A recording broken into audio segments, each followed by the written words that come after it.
Hello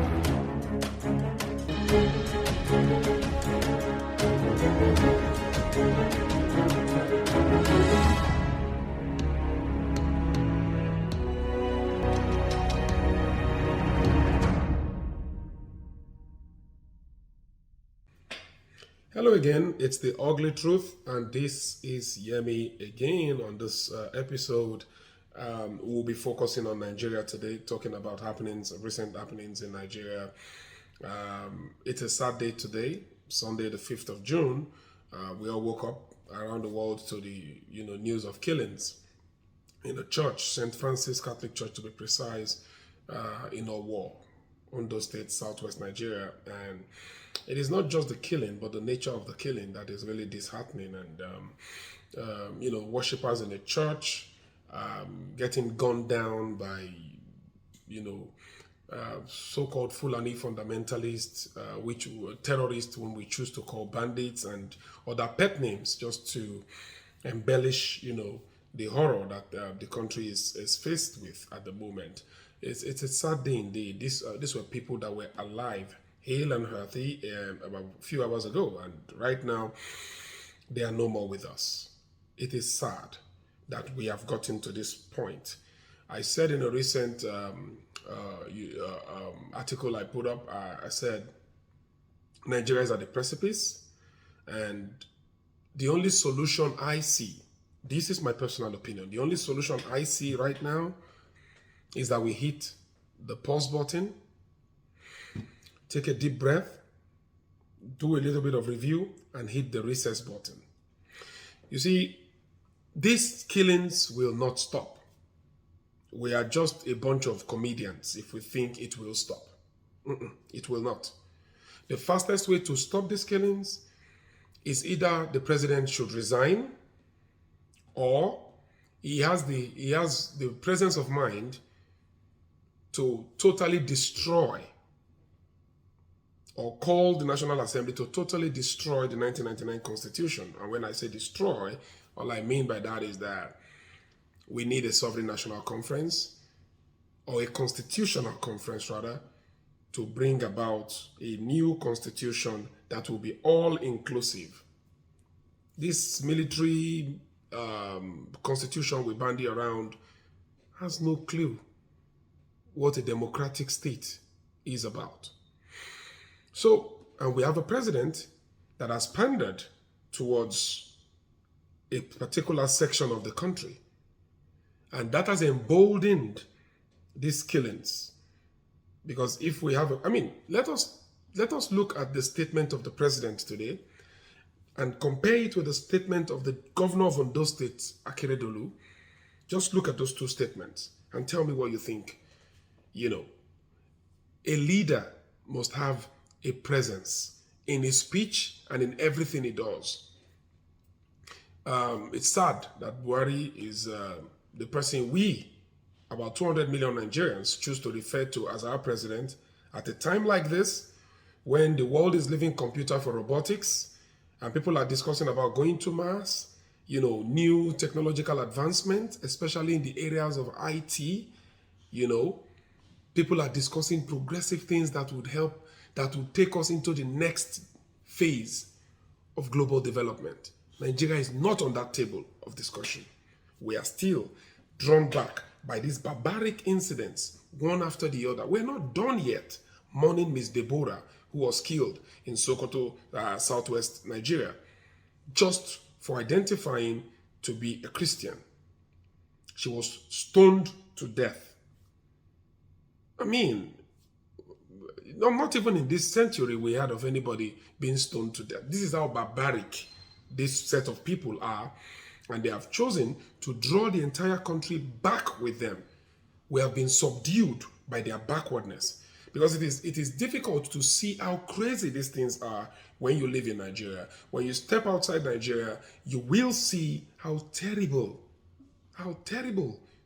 we are when our matters are being discussed around the world. It is a shame that we have that president And all these killings, one after the other, before we finish eulogizing the victims of a particular killing, another one is going to happen. It's happening right there. So I am saddened. I am distraught. I am shocked that, this is still going on. We had a lot of revelations pointing that these things will happen, showing us the handwriting on the wall, as they say. The late Dr. Obadiah Melafia, he mentioned all of this and told us that there is a calculated attempt by these marauders to ransack the country, to overrun the entire country, and that they are moving, even during the lockdown, they are busy moving ammunition, moving logistics and everything. And he warned us that do not joke with what I'm saying. I'm a central banker.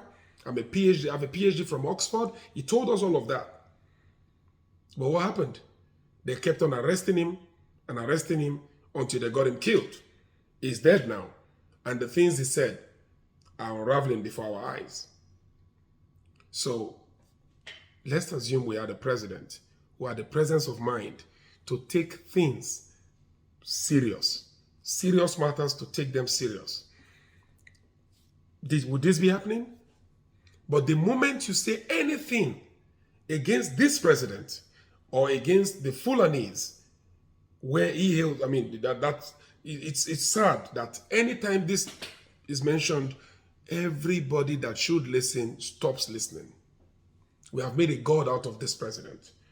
I do not know any president in the history of that country that has enjoyed this level of patronage from Nigerians. The more they kill us, the more we worship him. We'll rather blame Amotekun, blame the Civil Defense Corps, blame the police, even blame the Boy Scouts, or blame the state governors, than to blame the president, who controls the entire armed forces of Nigeria. So there we are. Our continuous support of Mr. Buhari has brought us to this particular moment in time.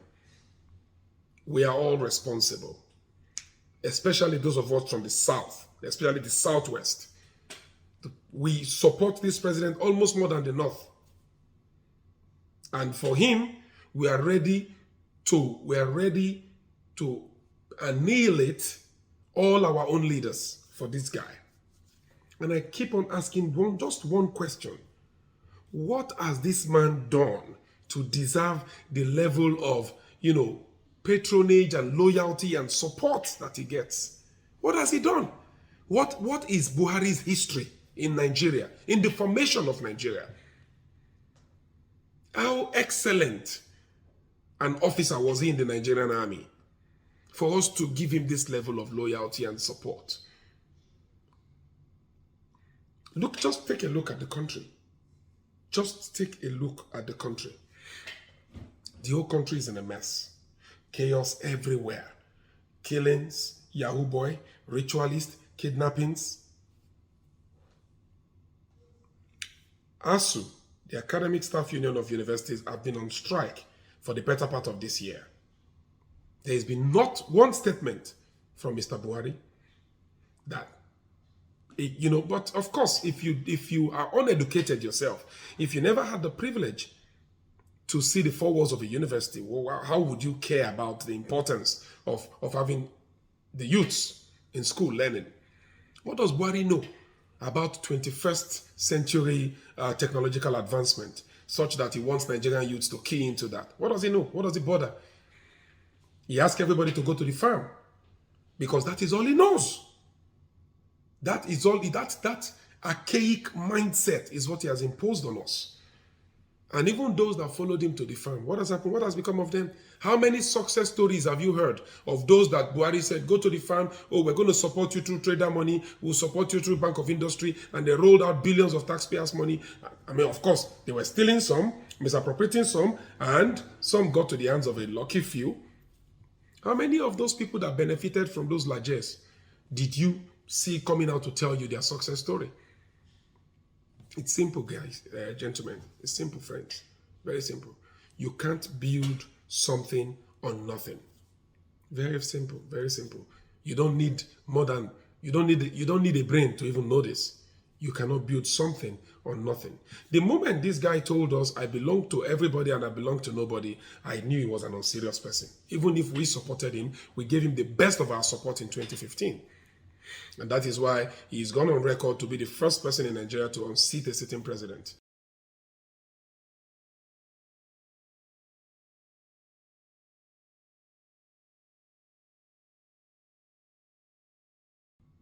So we supported him and gave him our support. Everybody from all walks of life, Christians, Muslims, atheists, idol worshippers, everybody. And today, what has he made of our support? Nothing. Mr. Buhari is a very selfish person. Look, the problem we have is that we love to be politically correct, even at the detriment of our lives and our future and that of our children. We love to be politically correct. Under this president, all the people I'm talking about, a lot of them that supported this man and brought him to power are no more with us. Not that they got killed, but they took their own lives out of frustration and dejection. They took their own lives. Many of them jumped off the Third Mainland Bridge, and many of them just used sniper. They couldn't even afford they didn't have the time. They need to exit fast. They need to get out fast. They didn't have the time to get up to Third Mainland Bridge. They just drank sniper, and there we go. It's the first time in our national history that suicide became our thing. It's unheard of that Nigerians, we love to be happy. We were once proclaimed one of the happiest people on earth. Just about in 2013, if you check the report, we're doing well on that ladder. But right now, we are like almost 183 or thereabout when last time I checked. Out of about 190 something countries of the world. Nigeria is a horror movie as we speak. Horror movie as we speak. Everything is in the negative. And if you ask Mr. Buhari why everything is in the negative, he will start telling you about football. Maybe UEFA Champions League or some other nonsense that comes to his mind. Something totally different from what you're asking him. And we applaud this man and we celebrate this man and we decided collectively to make a God out of him such that nobody can speak against him. In fact, in Nigeria, it is better you speak against God than you speak against Buhari. Just speak against God. I mean, he's the forgiver of sins. But you speak against Buhari? If that is a lie, where is Dr. Obadiah Melafia today? Why did he die? Why is it now that he died? After those sterling revelations that he made. People that supported Buhari everywhere, especially the downtrodden, many of them are dead. Wasn't that what made the governor of Benue State said he's no more, going to be in the same party with this president? When his people were killed and being killed, and all the sitting president could say is that they should be their brother's keeper. See, guys, we need to get real. We have another opportunity on our hands now to decide who rules that country. We messed up in 2015. Not because we're stupid, not really due to our fault, but the system at the time didn't give us any choice. The corruption was unbearable. We thought a saint would come out of this man. That is why I question his pedigree. I question Buhari's pedigree. We don't do our research enough, and we don't listen enough. Every archaic things in the book, this man brought it before us. Ruga was one. In this 21st century, that everywhere in the world people are discussing ranching, you are talking about Ruga. So what sense does it make that your cow can stray from your farm to my farm, eat my crops and everything, and there is no arrangement? So, I mean, the most ludicrous statements come out of these people. And when they say it, they are not sorry. But we in the South, we always like to be politically correct. And until we come together, until we realize the power that we have, and we come together and say, no, no more, no more, this would remain our fate. We can cry ourselves a river until an ocean starts to flow or form. This will never abate. Okay? Until we are serious. Nobody will take us serious until we start taking ourselves serious. We in the South are the first to castigate our leaders. We are the first to make nonsense of our leaders. No matter what they say. Nobody is perfect. We're always looking for saints. Saints only exist in heaven. Whatever leaders we have, let's make do with them. Make do with them, because when the external forces come, these are the people that will speak up for us. When Sunday Igboho was doing what he was doing in the Southwest, we Southwesterners are the people that are castigating him even more than every other person, until he got arrested somewhere along the borders. Now, like I said, this won't stop. Nobody will take us serious until we start taking ourselves serious. We need to start listening to ourselves. The North will never speak against their leader, no matter how stupid their leader has been. Look at Buhari. How many Northerners do you see come out boldly to talk against him? But before our leaders cough, we'll castigate them. Yeah, we know we have to put them on their toes. We have to checkmate them. We have to make sure that, they do the needful. But how are we doing it? How are we doing it? Guys, we have a lot of work to do. And there's no time. Nobody's going to come to our rescue except us. Those people, especially this president, we must never, ever allow this mistake to happen again. Never. We must all rise up and look at Buhari and say never again. In fact, we look at Buhari and look at the APC and say never again. Unfortunately, the PDP is not any better. So we need to start thinking outside the box. Do we have some few people at the fringes that are seen to be outsiders? We may need to start considering those people. If we don't want this bloodbath in our war,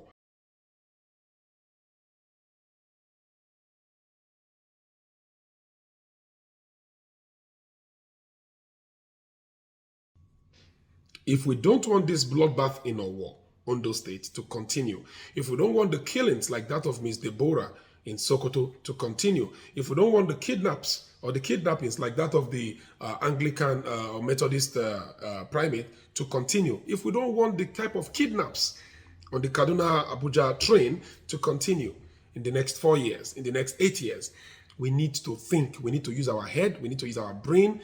We need to get our PVCs. We need to do the needful. We need to rise up.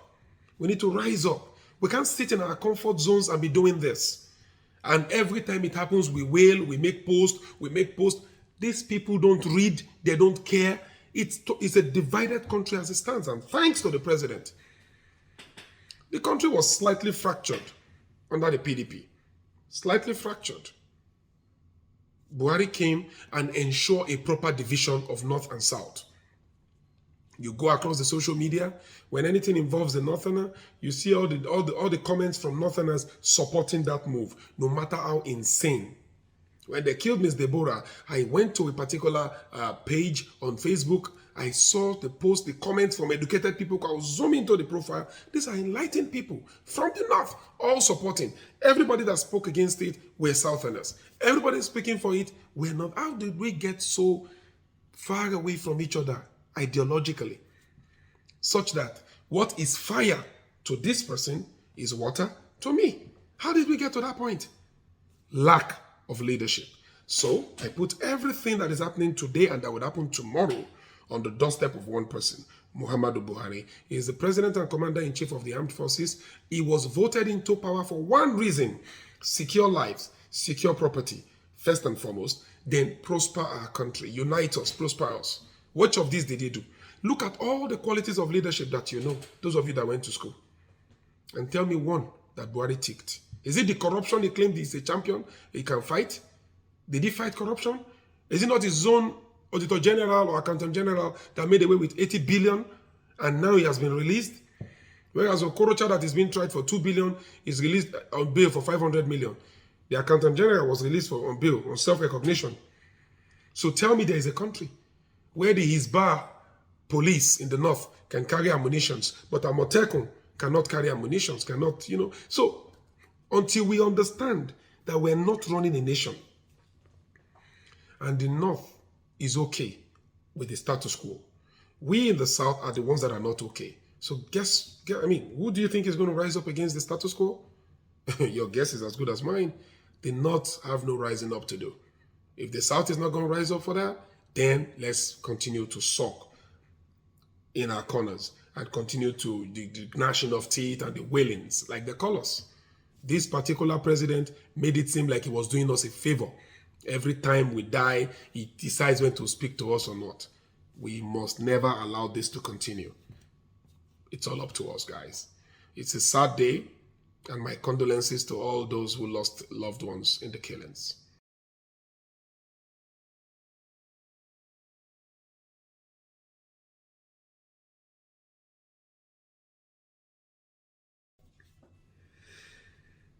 So, friends, very recently, like you must all know, the leader of the Methodist Church of Nigeria was kidnapped by these hoodlums, somewhere in the southeast of Nigeria. And when he was released after paying a ransom of 100 million naira, 100 million naira ransom was paid by the church to free him and two others.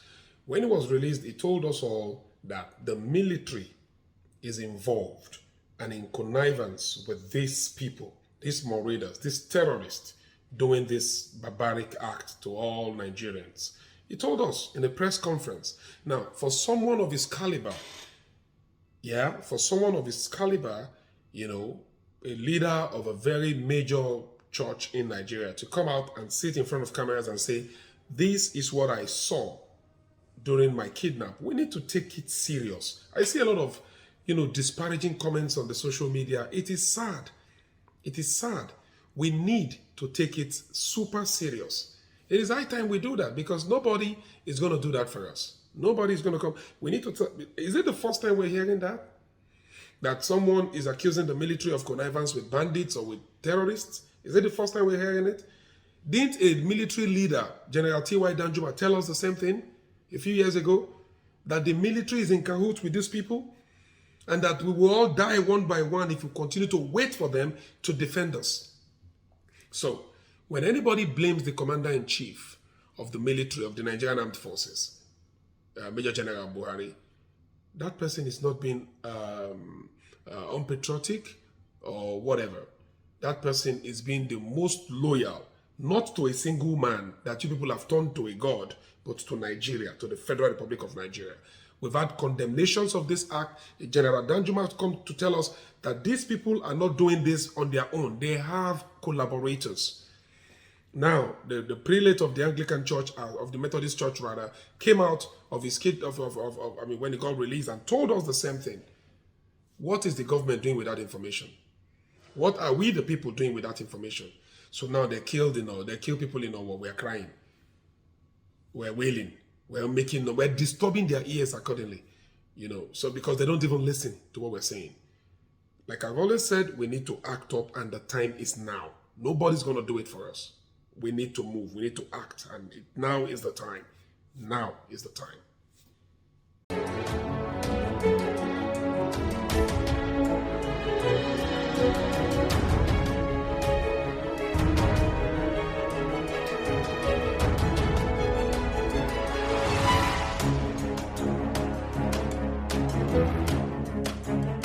Thank you.